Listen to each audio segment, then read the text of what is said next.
Reaksyon ni Sofia para sa pag-hire ng PA, inulan ng reaksyon. Agaw atensyon ngayon sa social media ang mga requirement na inilabas ng aktres na si Sofia Andres para sa kanyang hinahanap na personal assistant na agad namang inulan ng sari-saring reaksyon mula sa netizens. Imbes na matawa ay maraming kilay ang tumaas dahil sa requirements na PA ni Sofia. Sa mundo ng showbiz, hindi na bago ang pagkakaroon ng personal assistant o PA ng mga artista. Sa dami ng kanilang mga ginagawa mula sa tapings, endorsements, out-of-town events, at maging personal na errands, hindi talaga biro ang pressure sa kanilang araw-araw. Kaya naman malaking ginhawa ang naidudulot ng isang PA na maaasahan at marunong mag-adjust sa mabilis na galaw ng industriya. Tulad na lamang ni Sofia Andres, isa rin sa mga artistang umaasa sa tulong ng personal assistant para mapanatiling maayos ang kanyang schedule at responsibilities. Si Sofia Andres ay kilala bilang isa sa mga prominenteng aktres ng kanyang henerasyon. Nakilala siya sa mga teleseryeng gaya ng She's Dating the Gangster, Forevermore at Pusong Ligaw.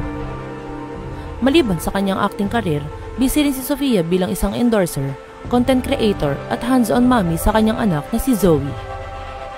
Sa dami ng roles na ginagampanan niya bilang artista, influencer at ina, hindi na nakakapagtaka kung bakit kailangan niya ng isang super reliable na assistant. Kaya naman kamakailan nagpost si Sofia sa kanyang social media ng isang job announcement para sa magiging PA niya. Ngunit imbes na makatanggap ng maraming job applicants, batikos at negatibong reaksyon ang natanggap ni Sofia dahil sa sobrang taas umano ng requirements para maging PA niya.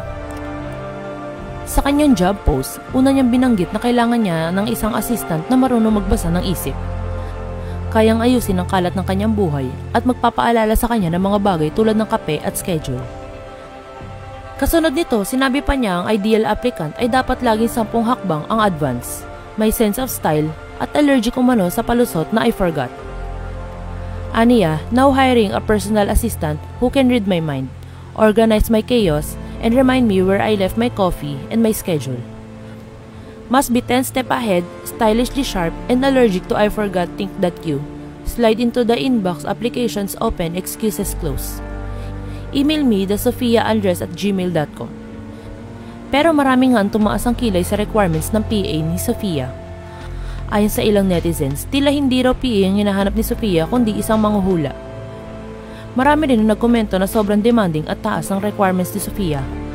Ayos lang daw sana kung malaki ang sahod o well compensated ang kanyang PA.